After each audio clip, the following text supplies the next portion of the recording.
everybody. I'm Larry Roberts. And I'm Sarah Lucy, and this is Brandon, your comprehensive guide to creative branding. And on this episode of the podcast, we're going to be talking about networking.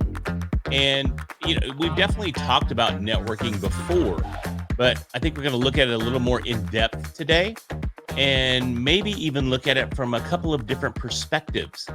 Because networking in like your day-to-day operations or even networking at some of your local networking organizations could be completely different than the way you network at a conference. Yeah, I think with like a conference, everyone is in the mindset of they want to do business. And that can be a completely different take versus if you're just going to a networking event, which is more just connections.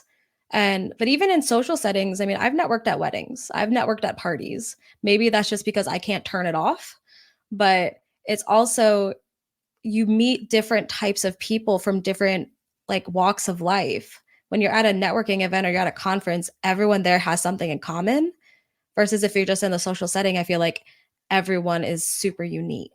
As entrepreneurs and brand builders, can we ever really turn it off? I mean, we kind of need to be networking 24/7.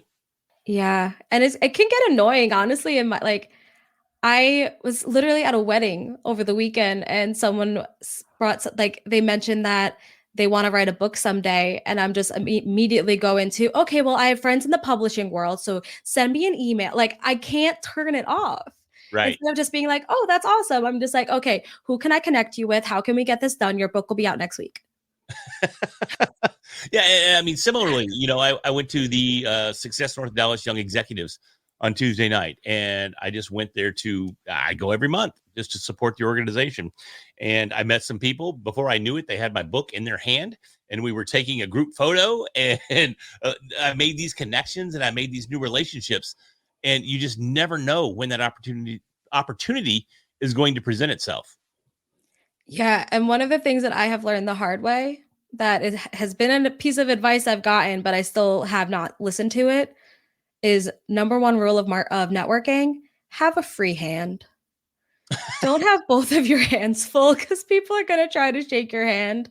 And every single time I'm in a situation, my hands are full. I'm trying to shift things from one arm to the other, awkwardly go in for like an upside down handshake. And it doesn't help that I'm left-handed. So I'm usually holding things in my right hand. But then they want to shake my right hand. So then I have to switch everything over or give them the awkward, we're on the same side handshake. But at the same time, doesn't that create a memorable experience? Don't they go, oh, you're the girl that had all these books, you're the hot mess I met. Yeah, you're the hotness, that hot mess that I met there at that event. So you're gonna be a mess, may as well be a hot one. But the thing that really spawned this conversation was I downloaded an ebook of 120 ways to power network. And I looked through it and thought, well, this might be good for us to cover some of these and kind of bring it to the forefront. Yeah, that was one that really stood out to me. And then another one was, don't be a snob. Make sure that you're talking to anybody and everybody. Yeah. And this one really stood out, especially because I look a lot younger than I am. So I have had a lot of people kind of just snub me in a networking setting because they assume I can do nothing. What can you possibly bring to the table, Sarah? At my age, for real. Yeah, we all need to know that. Yeah, thanks, Lisa. Credit where credit is due. Lisa is immortalized in forever the atmosphere. Yeah, she's forever. Yeah. But I remember back, it was in my first job, and I was actually the one that created and ran an internship program for the company. So I would go to these events where students were allowed to go as well. They got like free entry so that they can network with companies and try to get internships and stuff. So I remember me and Renee, who was my coworker, same age as me, we're talking to a full-size adult who she had used to work for. And like, do I qualify as a full-size adult? Is that you do? I'm still like an adult with training wheels. Thanks. Yeah. I appreciate that. Thank you. But we were talking to a full-size adult, and this student like sidles up in between me and Renee and the full-size adult and just has her back to us. and starts like elevator pitching the woman. And it goes on for a while. Like we were in a conversation. So me and Renee are now just standing there like, all right, rude. And then after she feels like she's made her case, she turns to us and is like, oh, so where do you guys go? And we're like, we represent our company. We're here to find potential interns. And she's like, oh, do you want my card? No, I do not. Like, not even a little bit. And then she walks away, and I'm pretty sure the woman she talked to who did take her card threw it out because Wow. that's not, even if like I was a student, like you don't just turn your back on someone. And oh God, it was not good. Yeah, I mean, it can be hard to not make those assumptions right out of the gate. You know what I mean? But it reminds me back in the day of when I sold cars. This was way back in the day. There was an incident where everybody was on the floor. It was a slow day at the dealership, and this guy pulls up, and he's in this beater of a mini truck. You can look at the truck, and you can see that the entire dash is covered in cigarette butts. This guy gets out of the truck. He's wearing like coveralls, and he's less than clean. We'll put it that way because I'm trying to be polite here. The entire floor, all the other salespeople, they vanish, right? I get with this guy because they left me there to take him on. And I show him around the dealership. We finally find a vehicle that he's looking for. Dude writes a check at sticker. No negotiation, just writes a sticker, full price for this van. And of course, still nobody believed that this cat could even do this. Well, they verified funds, the check cleared, and I sold this guy a van at sticker price, no negotiation, because everybody else made an assumption based on his appearance. And I mean, I couldn't have been more than 21 years old at the time, but that lesson stuck with me. And it's very applicable when it comes to networking. Regardless of these events that you're at, regardless of someone's outward appearance, there's still an opportunity to make an amazing connection, regardless of what you may think right out of the gate. It's definitely not uncommon for me to be misjudged based on I look like a child. I've seen it happen. And but it's also, I feel like it for you it happens like we've had a lot of conversations with people. One was recently about how we dress and how what you wear when you go to these events means a lot about like how people take you seriously. Sure. And your uniform is either your hoodie or your quarter zip with jeans and sneakers. Yeah. And it was even said like, oh, well, that's fine. You're just the podcaster. Exactly. That's exactly what was said. I'm still sort of somewhat taken aback. And even just yesterday, I was in a hot seat of a mastermind, and it's a fairly high-end mastermind that I don't necessarily feel comfortable being a part of because it's such a high-end gig. Not that I don't consider myself a high-end cat, but I'm talking these cats are high-end. And there's levels. There's definitely levels to this game, folks. And one of the people that were on the call, she pulled up my website, which has photos of me on stage. And there I am, excuse me, in my 3/4 little zip up. And I've got these stark white sneakers and my jeans, and I'm doing my thing. And I'd be lying if I said I wasn't just somewhat embarrassed of the fact that she pulled up my picture in that uniform in front of this particular crowd. But it's you. It is. And and that's the benefit of being an entrepreneur. That's Yeah. the benefit of being who we are. That's the benefit of building your own personal brand is you have that opportunity to be you. And so many people live their lives in this bubble that they have to be in order to be quote unquote successful. And, this whole podcast is about building your brand and building your personal brand and securing your personal identity and being successful within that personal identity. And someone in that same mastermind yesterday asked me, they said, if we paid you $300,000 a year, would you consider coming to work for us?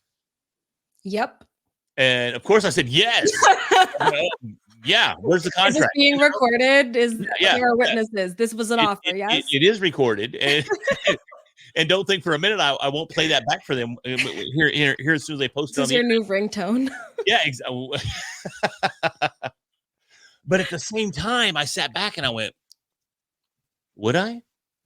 Would you want to work for someone again? Would I want to work for someone? So, they're paying me, they're offering me, they didn't really offer, but hypothetically offered $300,000 a year to travel and speak for their company around the country. And that sounds amazing. But is it really amazing? Because if I was to do that, do I still get to be who I am?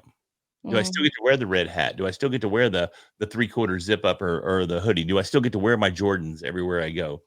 And that's something that, and we've gone off on a freaking tangent here. Very much. But We'll but get back. yeah, we'll come back to the networking thing here in a minute. But I think that's what you have to ask yourself.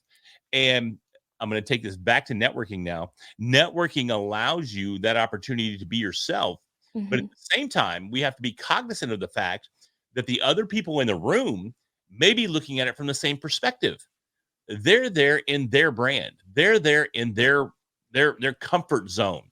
They're building their own personal brand. They're running their business from their own perspective. And You just used every form of "there" in the same sentence, and the uh, English language is nonsense. all about pronouns, baby. It's 2024, so I want to make sure I'm inclusive. That's the whole goal here. So I'm being very inclusive in my description here of what we have to take into account when we're networking, and it's easy to make that snap judgment. And Sarah, you led me down this path. I'm going to blame you for this. I'll take it. You led me down this path because of the youthfulness of your outward appearance. And Mhm. I mean, you're 28 and you are young and you're put together, and a lot of people will make these outward assumptions just based on that, and that's something that we have to avoid when we're in these networking situations, regardless of whether it's someone that appears to be young, or in the case of that cat that I sold the van to, older, and who is perceived to be as not in a position to buy a brand new vehicle. Let's put it that way.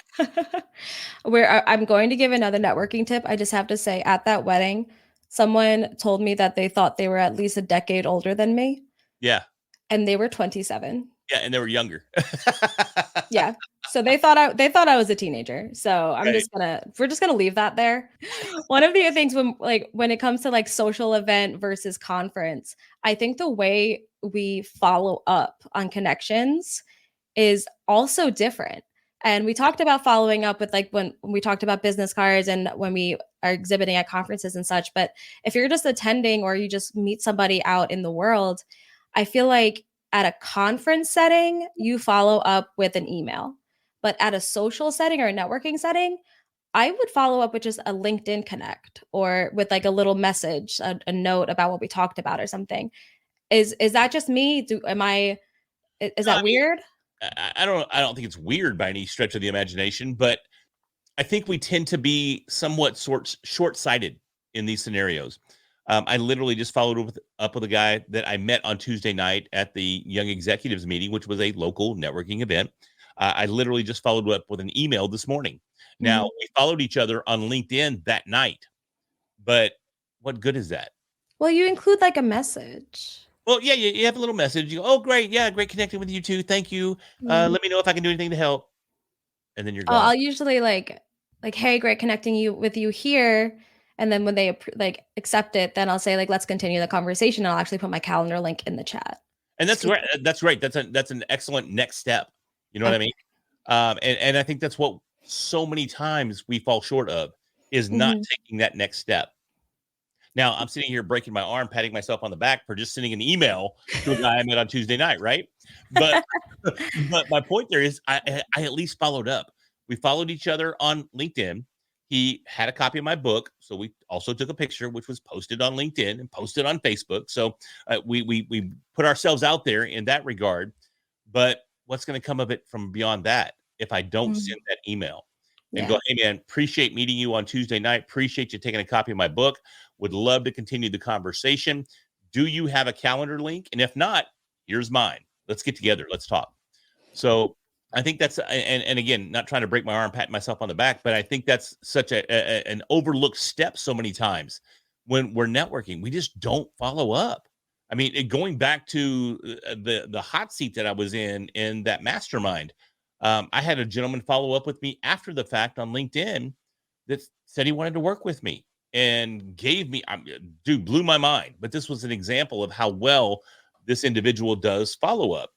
He wrote like paragraphs of input in LinkedIn after we came off this hot seat call in that mastermind, and I was blown away because he took the time to really engage and really take the relationship to the next level. And also, here's such a big part. So many times, and this is even in that list that we were talking about when we first got the episode going. So many times we go to networking events, and what's our goal? To get. Our goal is to get, to take, to find, to secure that next lead, to get that next. That's not what networking is all about. No. That's not what getting out there and getting involved and meeting other people is all about. We have to go from a giving perspective. And you know, I keep going back to this, and maybe this should have been the episode was Larry in the hot seat. I don't know, but next episode. Yeah, and it scared the living daylights out of me.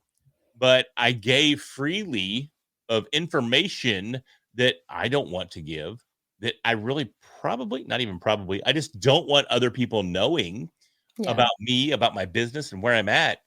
But guess what happened when I gave? You got back. I got back.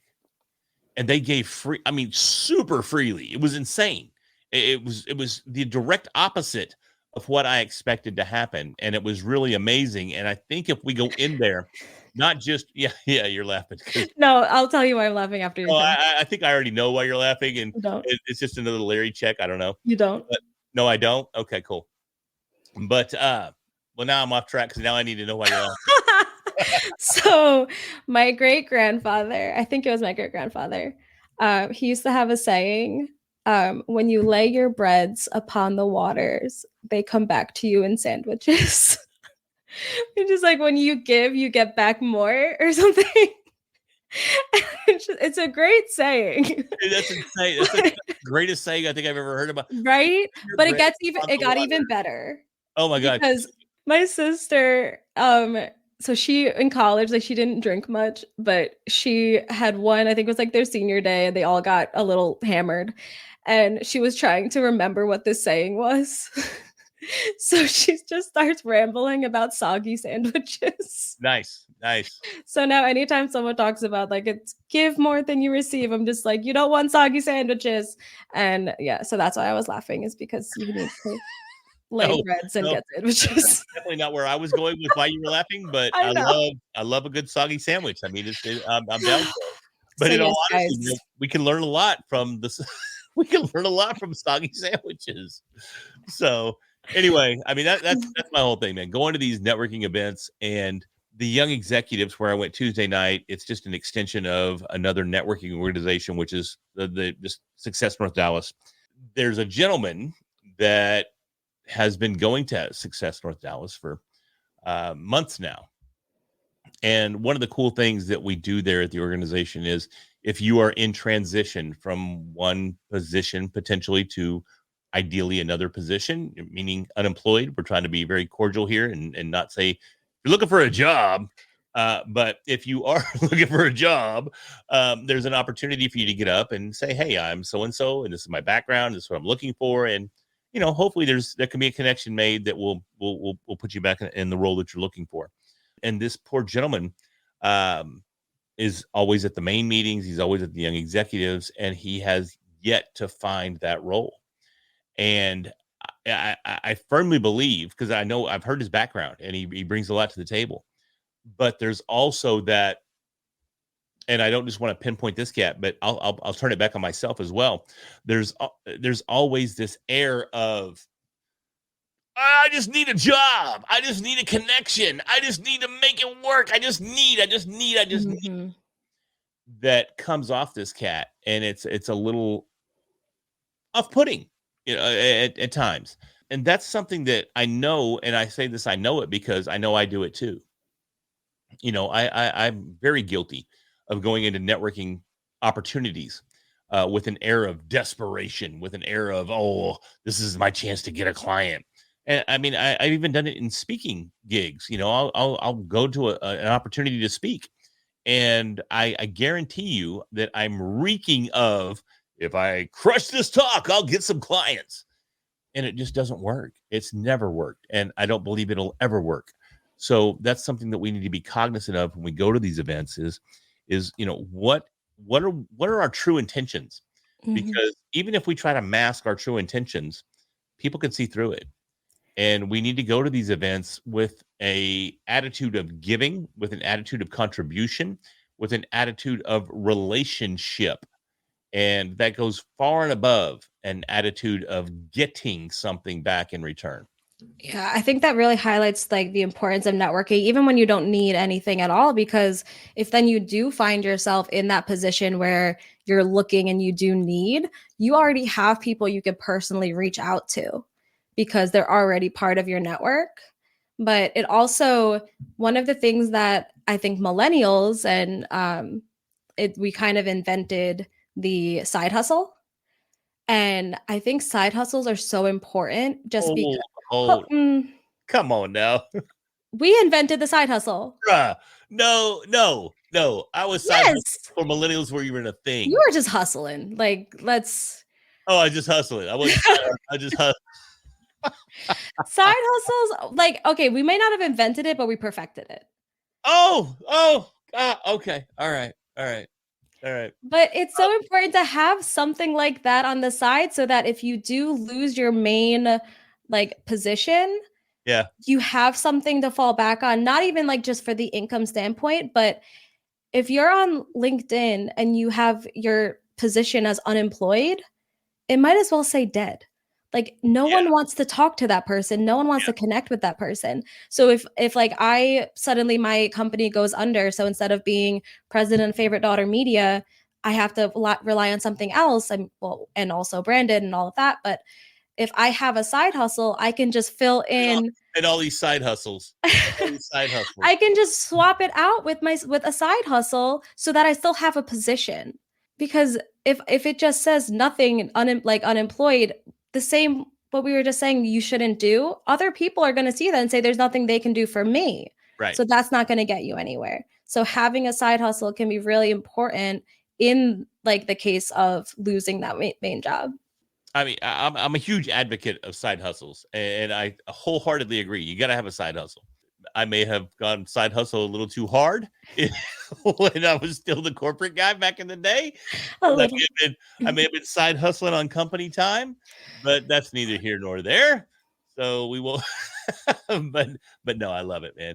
And that does open up those opportunities. So, I mean, I think the biggest takeaway here today from this conversation is, go into your networking opportunities with something in each hand. So you have to struggle a little bit to shake hands. So they'll remember you. That's one of my takeaways. And the other Speaking of remembering though. Yeah. I just want to throw this one out there. Throw it out there. We talked about follow-ups and now about remembering. Yeah. Make sure you're following up within 48 hours. Yeah. Because if you wait longer than that, they will not remember ever having met you unless you're like a celebrity and they're never going to forget you or something, or you really embarrass yourself or something. Yeah. Maybe you ever remember that. Yeah. But for the most part, they're not going to remember. So make sure it's within those 48 hours that you're sending that follow-up. Yeah, thank you for scolding me, because I really meant to follow up yesterday with this individual that I followed up with this morning, but his card fell out of my wallet. I was like, oh my God. Oh yeah, I better follow up here. So anyway, man, hopefully you guys got some value out of this episode. I think Sarah and I really conveyed some of our own experiences here and some of the things that we've learned over the years in networking and putting ourselves out there. So hopefully you can gain some insight from this and move forward in your networking efforts and continue to grow your own personal brand. So if you did find some value, do us a favor, hit that subscribe button so we can continue to bring you this amazing content each and every week. And with that, I'm Larry Roberts. I'm Sarah Leslie. We'll talk to you next week.